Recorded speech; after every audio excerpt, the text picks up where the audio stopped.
गुजरातर कच्छ अंचल लिग्नाइट खनि गोटे सापर जीवाश्म मिला जार नाम रखा जाए बासुकी इंडिकस। पूर्व समस्ते जानी जे टाइटानोबा पृथ्वीर सबुठार बड़ साप थिला जहा 14 रु 15 मीटर पर्यंत लंबा थिला, किंतु बासुकी इंडिकस 15 रु 22 मीटर लंबा थिला। आईआईटी रुड़की को जेतेबेले यार जीवाश्म मिलता प्रथमे सेमाने याकु कुंभीरर जीवाश्म भाविथिले, परे जना पड़िला जे यह एक सापर जीवाश्म।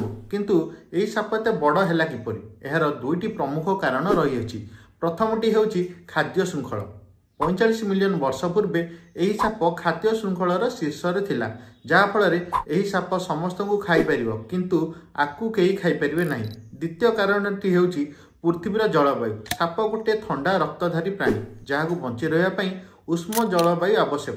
जेतेबेले भारतर जलवायु उष्म थिला एही साप मुख्यतः वेल्स नामक जीव को खाउथिला। सेतेबेले वेल्स माने जलचर प्राणी न होई स्थलचर प्राणी थिले। कौतूहलर विषय, वर्तमान वेल्स मानक स्थान भारतर गुजरात एवं पाकिस्तान किछि अंचल अटे। यार नाम बासुकी एथिपई रखा जायछि कारण भगवान शिवंक गलारे जेउ साप रही अछि ताहार नाम बासुकी अटे।